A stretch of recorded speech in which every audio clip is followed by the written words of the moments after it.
سلامونه او نیکی هیلې درنو لیدونکو، خوشحاله یم چې بیا هم زه عبدالحسیب ستانکزی د سیټي وال میډیا څخه ستاسو په درانه چوپړ کې ګرانو لیدونکو موږ راغلي یو د شار نو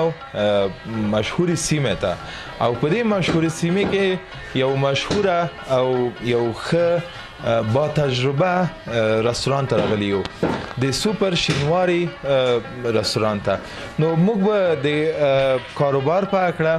د تجربې په اړه د دې رستوران د تجربې په اړه په دې سیمه کې څومره تجربه لري او کوم خدمات مشتریانو ته عرضه کوي، موږ به یو ښکلی خوندور راپور ولرو، خوندورې خبرې به له مسؤلینو سره له کارکوونکو سره ولرو. هیله کوم چې سیټي وال میډیا چینل کې او د دې راپور تر پایه له موږ سره ملتیا وکړي.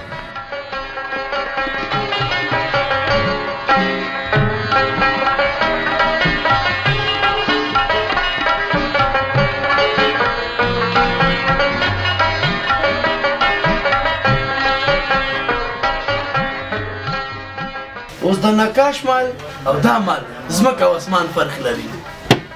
وطني مال کورنۍ مال ده لکه دا چې اوس د دې چې د غاړې ته ګردن ته چې پړه وګورځو دغه مال موږ ته کار نه کوي، دغه مال د دې نه دی. دا چې د ذاته مالونه چې ګرځي د شنو پټو کې دغه شنو بهارونو کې ګرځي هغه مالونه حلال کې هغه یو مزه لري او خوند لري. ما دا غوښتنه وکم کنه صفات لري، ډېر فرق لري. سبقه د خیراتونو د پاره د ودونو د پاره د جانو د پاره د مالونه خلک وړي او د کبابو د کړۍ د پاره چې دی نو هغه مالونه نه مننه. دا کباب او کړۍ چې دی دا یو خاص ذایقه ده، یو خوند دی، یو خاص مزه لري. دا چې اوس ته د هر ځای نه مال واخلي او کباب په کړۍ کې پخې هغه مال دی هغه نه دی صحیح.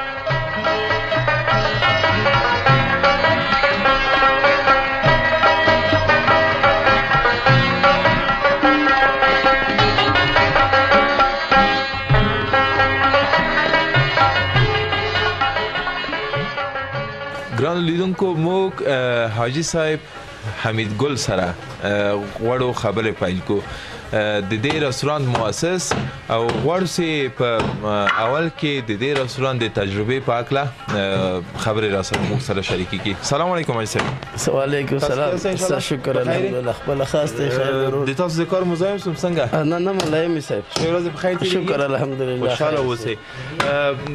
نام خدا په دې سیمه کې تاسو یو ښه شهرت لري. الحمدلله. زحمت وستل پکار دی چې بې زحمت راحت نشته دی صاحب. صحیح دقیقاً. دلته ډېر رستورانتونه دي د شارنو په سیمه کې، زیاتره شینواري او اندک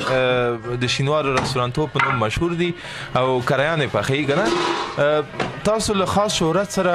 څخه برخوردار یاست. غواړم چې د دې رستوران د تجربې په اړه د تاسو د تجربې په اړه د هوټلدارۍ په برخه کې خبر شریک کړئ.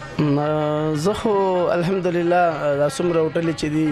هغه لاسته کې دي که په دې کوڅه کې دي که د کابل په ښار کم کوټ ګوټ کې چې دي دا ټوله دا د دې ټولو مور ده. سوپر شینواري چې کوم دی سوپر شینواري د دې ټولو مور ده. ولې چې دلته هغه وخت کې دا هوټلې موټلې د کباب او د کړۍ دا شیان نه و چې په کومه سانه کې رئیس خان ورور راننوتو او دې ځای کې دا کار فایل کړلو. صحیح. تاسو په ورځ کې څومره څو دانې پسونه حلالوئ؟ د وخت نظر پورې خبره ده کنه چې لکه زمونږ اوس د کار پورې اوس په دې شرایطو کې هم شکر دی الحمدلله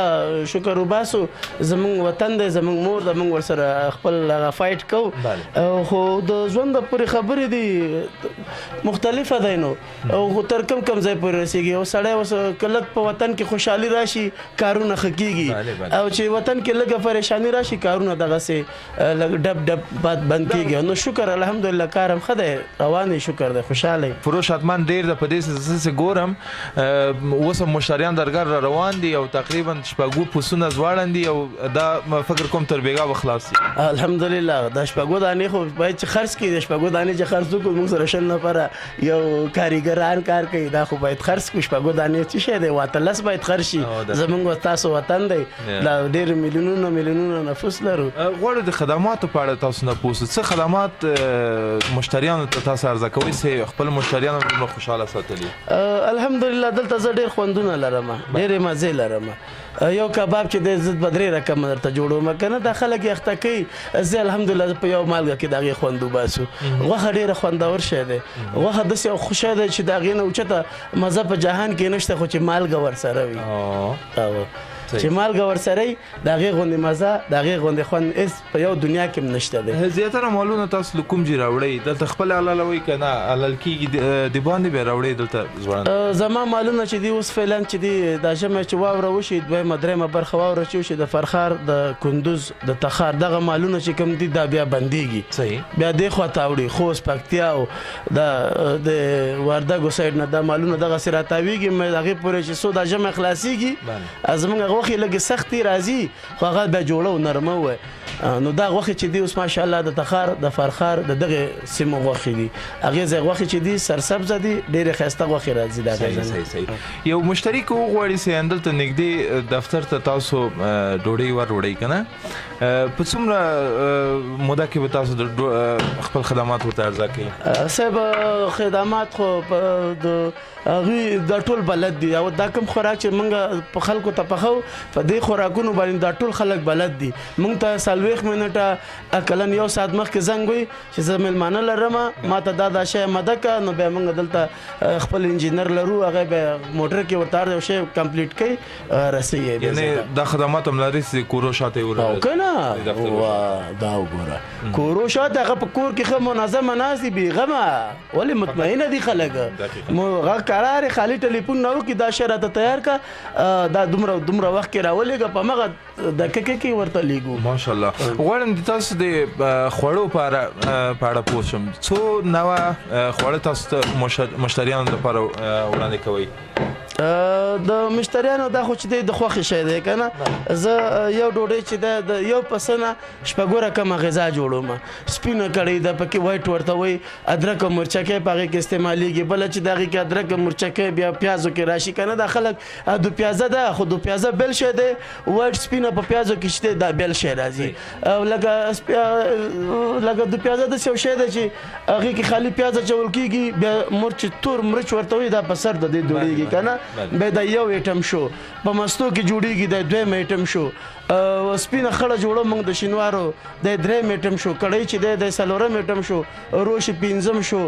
چوپان کباب شپږ شو دمدار وشو ژوندي پسونه اته شو نو داسې بعضې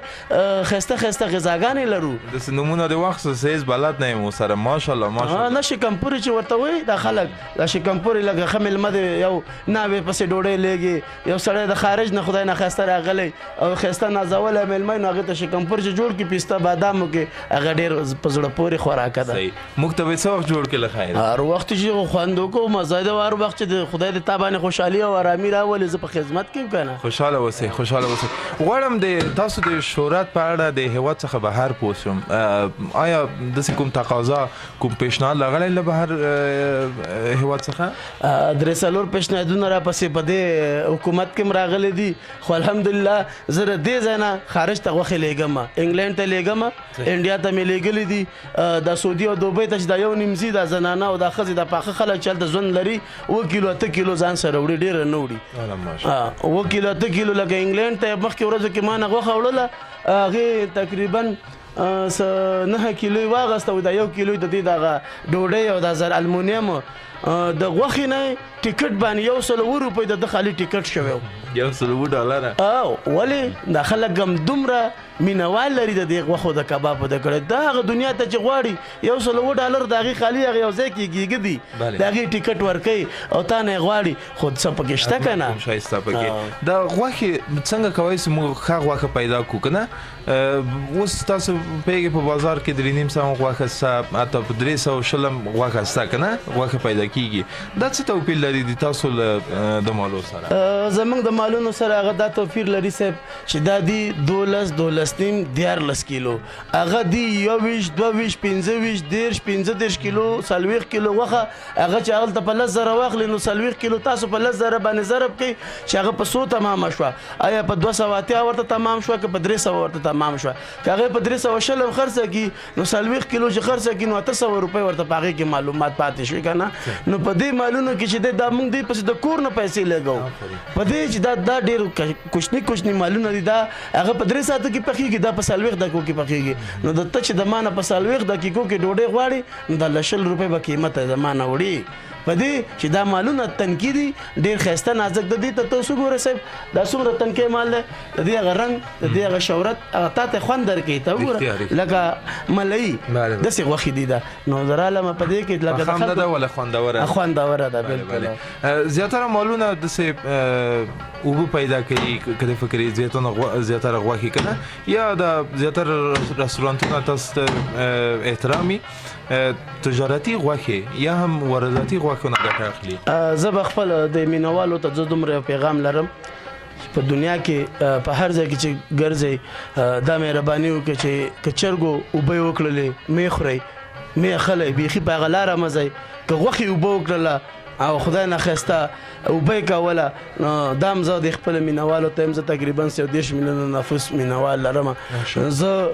دا بیا هم ورته یم چې غوښې اوبه وکړه ګوره آیندې دپاره وچه غوښه وړئ چې هغه په دې کونډه کې وچه شوي هغه د دې اوبه چې کړي د هغې نه دا بهتره ده چې ته هغه وچه غوښه ویچې که تازه غوښه کلن نه وه اوبه یې کړي هغه غوښه وینسئ وچه غوښه وغواړئ ځان ته ډېره مننه مهم معلومات د غوښې د شناخت په اړه ډېره زیاته مننه چا نه ویلي دا لا تر اوسه دا خبره څوک میډیا ته نه ورکوي خو چې غوښې اوبه وکړل هغه غوښه مه اخلئ رښتیا خبره ډېره زیاته مننه له وخت څخه مو چې موږ ته تاسو د موږ په چوپړ کې کېښوده ولې نه په سترګو څه ویل لرئ مینوالو ته خپلو مینوالو ته چې تر کومه حده نور تاسو ادامه ورکوئ د کاروبار ته الحمدلله چې تر څو زه ژوندی یم زه به دا خدمت کوم خپل وطن ته زمونږ مور د مور خلک خدمت کوي زه دا یو پیغام لرم چې خدای دې په وطن کې ډېر یو ښایسته خوشحالي راولي او نورو ظالمان دې خدای هلاک واچي چې په وطن کې سره به یو خیانت کوي په دې خوشحاله کېږم چې په وطن کې یو خندا پیدا شي بېشک ډېره زیاته مننه خوشحاله اوسئ درنو لیدونکو واقعیت خوندورې خبرې شیرینې خبرې او یو لویه تجربې سره موږ سره خوږې خبرې درلودې ډېره زیاته مننه کوم نو موږ به ځینې تصاویر له دې رستورانت څخه تاسو ته وړاندې کوو بیا هم یادونه کوم چې سټي وال میډیا سبسکرایب کړئ او دا ویډیو له دوستانو سره شریک کړئ تر بل لا پوره تاسو په لویه وخت کې خدای سپارم الله مو مل شه